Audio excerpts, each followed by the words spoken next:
Somnifère, le podcast. Nous gagnerions plus de nous laisser voir tels que nous sommes que d'essayer de paraître ce que nous ne sommes pas. Écrit François de La Rochefoucauld. Bonsoir à tous, nous sommes le jeudi 21 octobre et Somnifère vous raconte ce soir l'histoire d'un homme dont l'unique ambition est de quitter sa province pour s'installer à Paris. Il finit par déménager dans la capitale, s'installe dans un appartement de la rue Montmartre et s'apprête à vivre la vie qu'il a toujours fantasmée. Et pour pallier au déracinement et à la solitude, il trouve une parade surprenante. C'est une nouvelle de Maurice Leblanc intitulée « Un correspondant ». Et juste avant cela, une séance de relaxation sur le thème de la gratitude ce soir pour finir la semaine sur une note positive. Un bonne nuit tout spécial ce soir à Johanna de Clichy, Héloïse et Maëva de Montpellier, Bilal de Saint-Honoré-les-Bains et Juliette de Montréal qui embrasse Charles de Paris. Merci d'avoir partagé Somnifère sur vos réseaux sociaux et plus d'infos en description de cet épisode. Je vous donne rendez-vous dimanche soir, je vous souhaite un excellent week-end, une excellente nuit et maintenant place à notre séance de relaxation. La séance de relaxation. Lorsque vous êtes prêt, fermez les yeux et portez simplement votre attention sur votre corps, en tâchant de bien relâcher les éventuelles tensions que vous remarquez. Je vous laisse quelques instants pour le faire.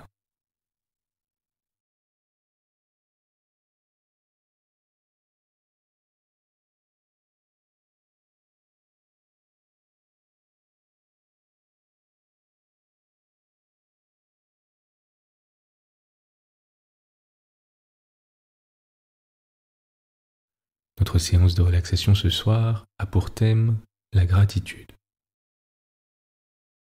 On a souvent tendance inconsciemment à porter notre attention sur ce qui ne va pas, et on en oublie souvent de passer du temps à songer aux choses pour lesquelles on ressent de l'appréciation. Peu importe la manière dont s'est passée votre semaine jusque-là, que vous ayez passé une bonne semaine ou une semaine difficile, je vais vous demander de trouver 3 choses pour lesquelles vous avez ressenti de la gratitude cette semaine, qui vous ont fait plaisir et pour lesquelles vous êtes reconnaissant. Ce peut être n'importe quoi, un texto, un sourire, une attention, peu importe.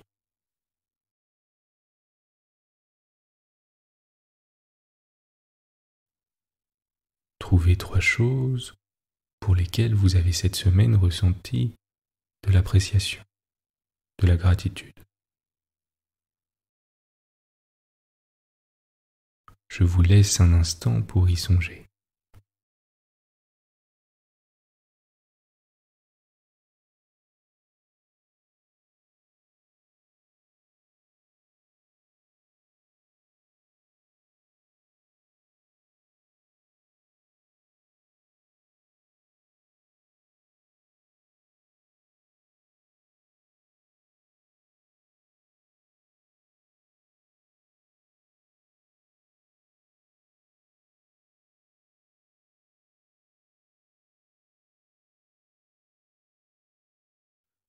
Continuez de porter votre attention sur ces 3 choses pour lesquelles vous ressentez de la gratitude et observez simplement vos sensations.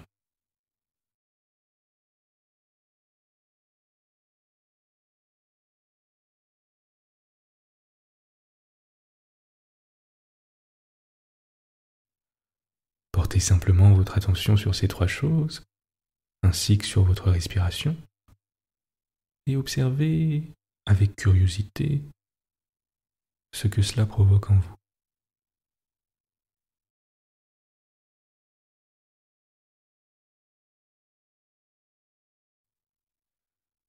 Je vais maintenant vous demander de penser à 3 choses pour lesquelles vous ressentez de la gratitude en général, pas seulement ces derniers jours.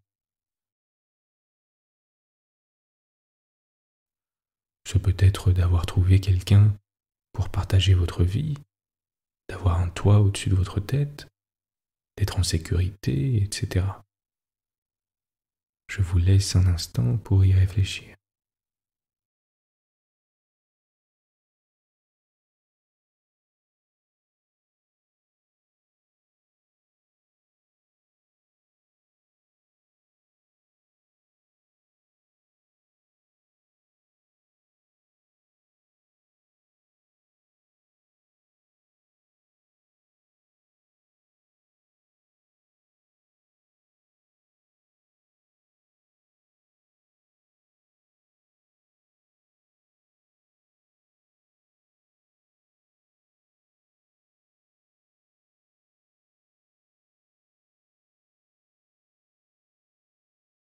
Continuez de porter votre attention sur ces trois choses et concentrez-vous à nouveau sur les sensations que cela provoque en vous.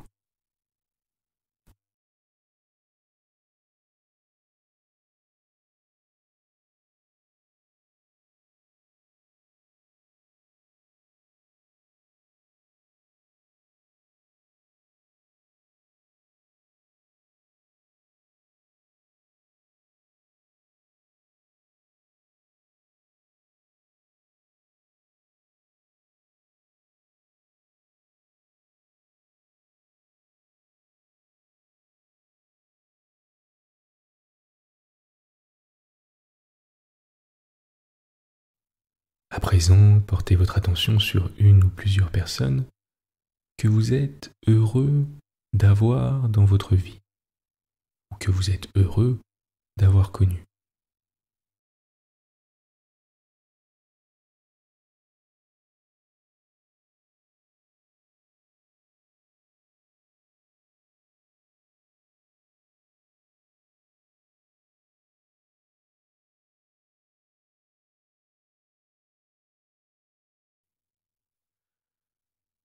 Laissez votre attention doucement dériver sur votre respiration, calme et sereine.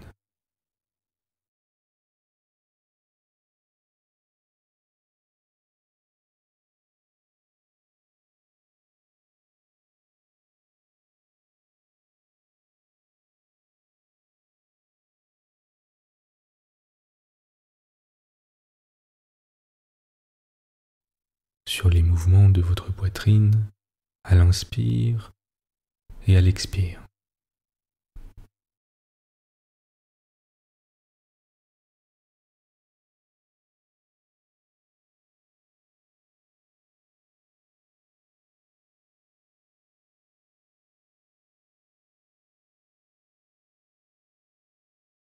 Imaginez qu'à chaque expire, votre corps s'enfonce un peu plus confortablement dans le matelas.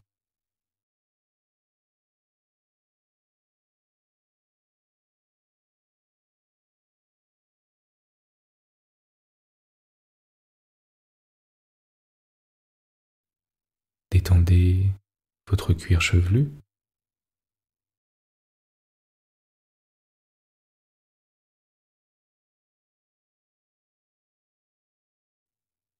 votre front,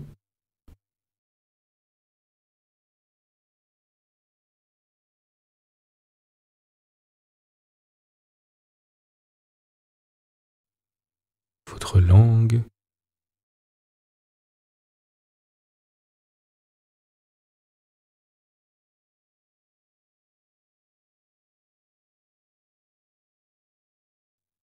votre mâchoire,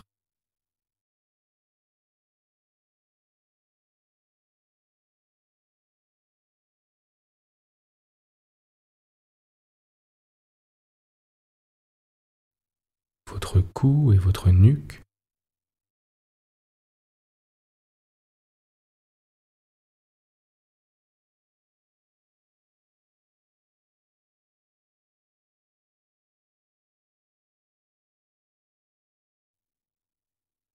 vos épaules.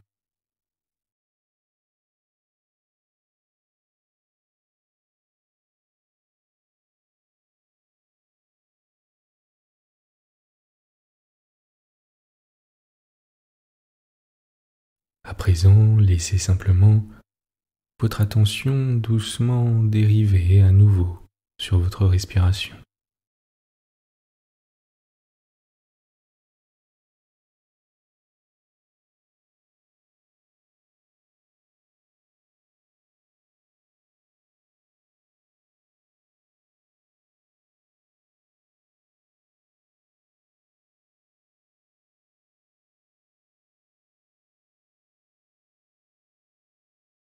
Vous êtes calme et détendu. L'histoire du soir. Maurice Leblanc, le correspondant. Chacun sa vocation. Celle d'Alcide Chapeau consistait simplement à quitter la province pour demeurer à Paris. Dès son enfance, il se sentit entraîné irrésistiblement vers la capitale. Donc il y pensa briller par quelque mérite ou quelque originalité. Mais tout homme marche vers un but, toute vie tourne autour d'un pôle. Lui, Paris l'attirait. Il en parlait toujours comme s'il y eût été, ce qui lui donnait un singulier relief parmi ses voisins. Ses descriptions imaginaires étaient précises. Sur le mur de son bureau pendaient des cartes et des plans de la grande ville. Un point au crayon rouge marquait l'endroit où il habiterait une fois sa fortune faite. D'ailleurs, il connaissait toutes les rues principales, les boulevards, leur longueur, leur largeur. Le provincial qui veut se faire parisien, et qu'il sera, est supérieur à ses congénères. Alcide Chapeau méprisa son entourage de boutiquiers et de rentiers, dédaigna d'épouser une fille du pays, et quand le succès de ses entreprises lui permit de réaliser son rêve, rompit avec toutes ses relations. Donc à 50 ans, Alcide débarquait dans la capitale et louait un logement rue Montmartre, en plein centre, en pleine activité, au cœur de Paris. Il choisit la maison la plus populeuse. Les locataires grouillaient. Les premiers mois furent délicieux. Il prenait possession de son royaume.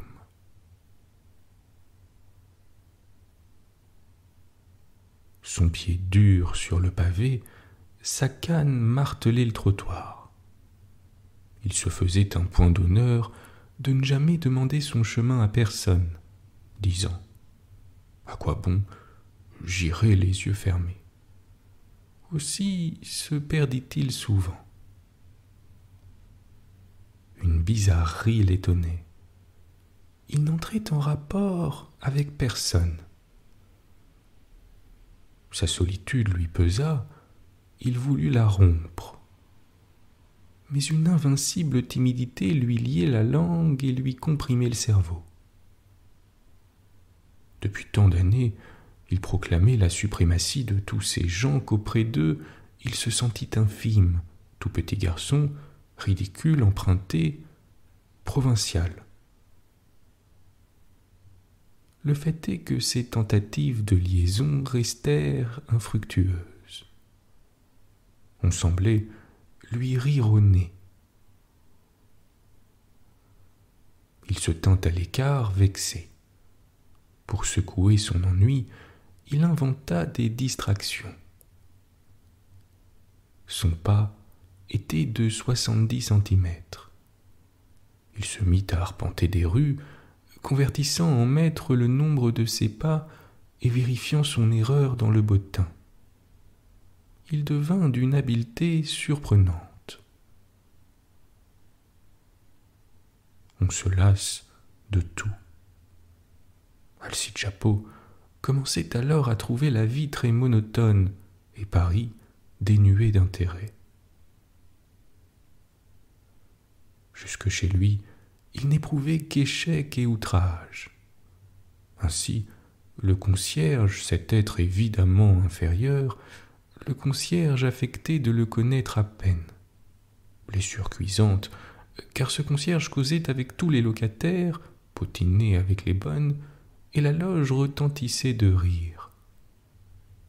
Quel précieux allié eût été un pareil personnage, et quel agent de fusion avec les autres habitants de l'immeuble. Alcide pensa, il faut le conquérir, et chaque jour, il entr'ouvrait la porte et demandait « Il n'y a pas de lettre pour moi ?» L'individu ripostait d'un ton bourru. « Non, rien. » Cela dura 2 semaines, puis un matin, le concierge impatienté s'écria « Et que diable, vous savez bien que vous ne recevez jamais de lettres, vous !» C'est vrai, il ne recevait jamais de lettres, lui. Tous ses voisins en recevaient, lui, non. Quoi d'étonnant à ce qu'il fût dédaigné par le concierge et privé de la considération à laquelle il avait droit. Ne pas recevoir de lettres, c'est ne connaître personne, ne posséder aucune protection, être dénué de toute influence, de tout crédit, de toute autorité.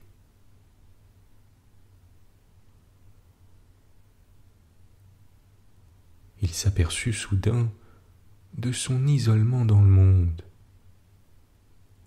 Il vivait à part, comme un lépreux, nul ne s'intéressait à lui. Il ne pouvait faire ni bien ni mal. Qu'il crevât, pas une larme ne coulerait.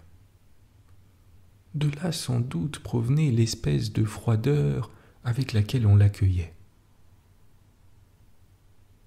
Cette intuition le rendit songeur. Il cessa ses visites au concierge.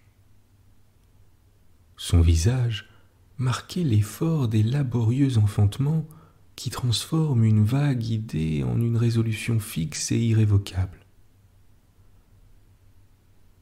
Or un matin, il arriva ceci.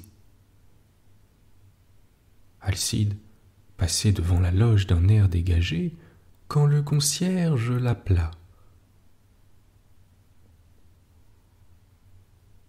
« Monsieur Chapeau, il y a des lettres pour vous. » « Ah, bien, prononça Monsieur Chapeau tout simplement. Il y en avait 3, l'une munie d'une enveloppe distinguée, une autre portant l'entête des magasins du Louvre, la 3e, carte postale où Alcide put lire aussitôt une demande de secours. Le lendemain, il en reçut 4. L'une d'elles exhibait une couronne de comte cerclée d'une devise. Le surlendemain, 2 courriers apportèrent 5 lettres, et cela s'accrut. Bientôt, d'une façon définitive, à chaque courrier, il y eut quelque chose pour monsieur Alcide Chapeau.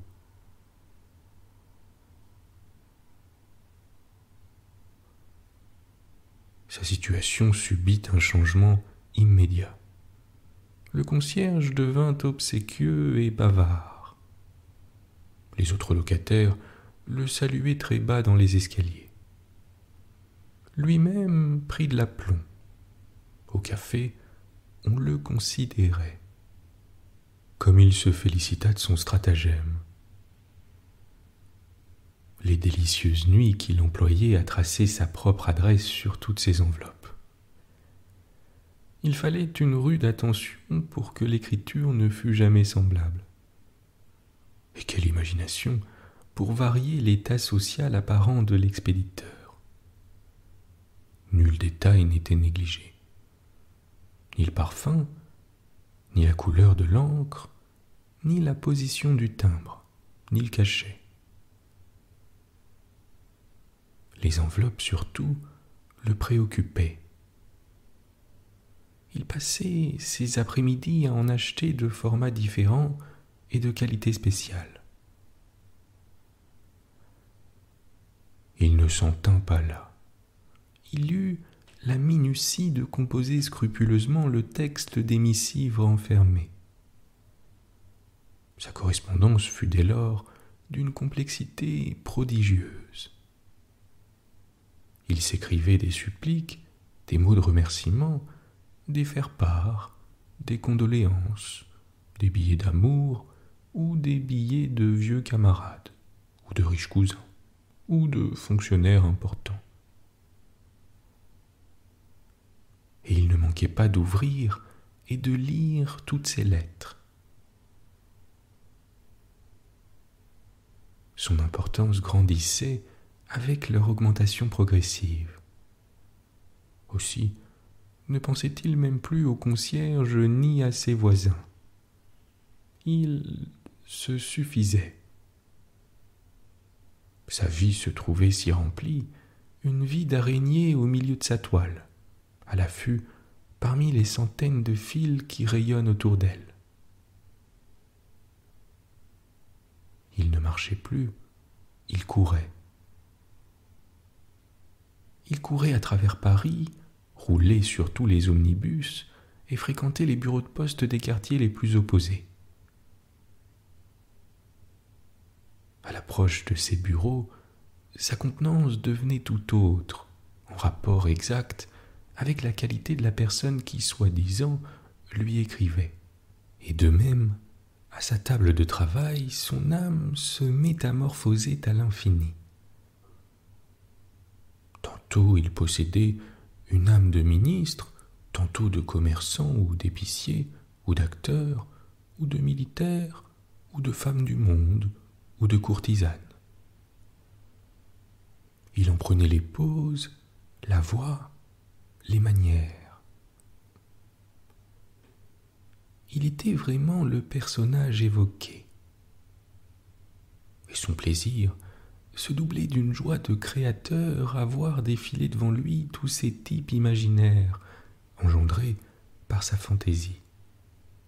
Jamais il n'ouvrait une enveloppe sans l'examiner et la palper, comme pour en chercher la provenance. Puis il allait droit à la signature et s'écriait « Tiens, c'est de machin » ou bien « Que diable me veut cet animal ?» Enfin, il lisait, et d'un bout à l'autre, il accompagnait sa lecture de remarques et d'exclamations. « Est-il bête ? Ah non, je refuse. Pour qui me prenez-vous, monsieur ? Voilà un particulier qui ne manque pas d'intelligence. » Cette expression revenait souvent, si bien que son orgueil grossit, alimenté par tant de louanges indirectes. La tournure des phrases l'émerveillait, et l'affluence des idées et la pompe des formules de politesse. Se haussant d'un degré, il entretint avec lui-même un commerce spirituel des plus transcendants. Il se consultait sur les questions palpitantes qui divisent l'humanité. Il se demandait son avis sur la peine de mort, sur le libre arbitre, sur le désarmement, sur le doute, sur les dogmes.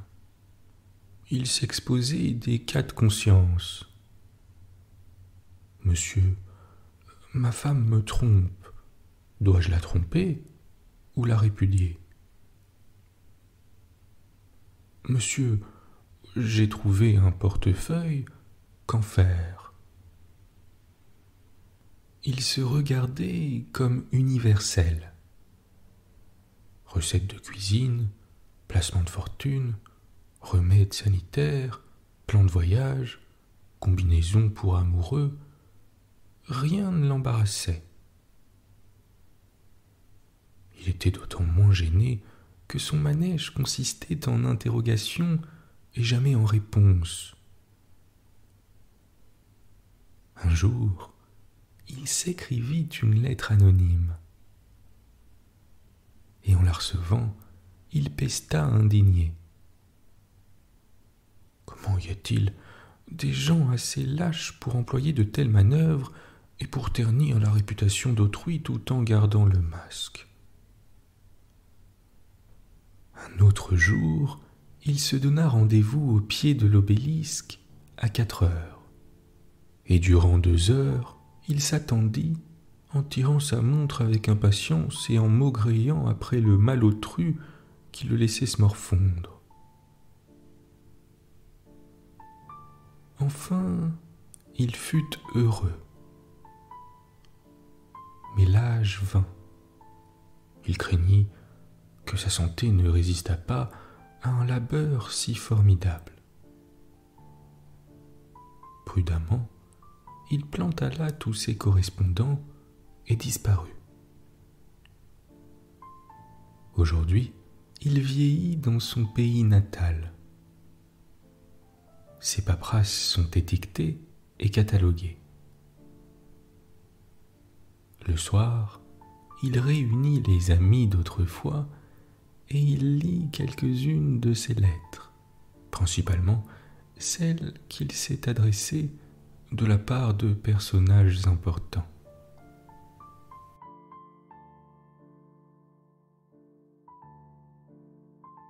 Bonne nuit. Bonne nuit.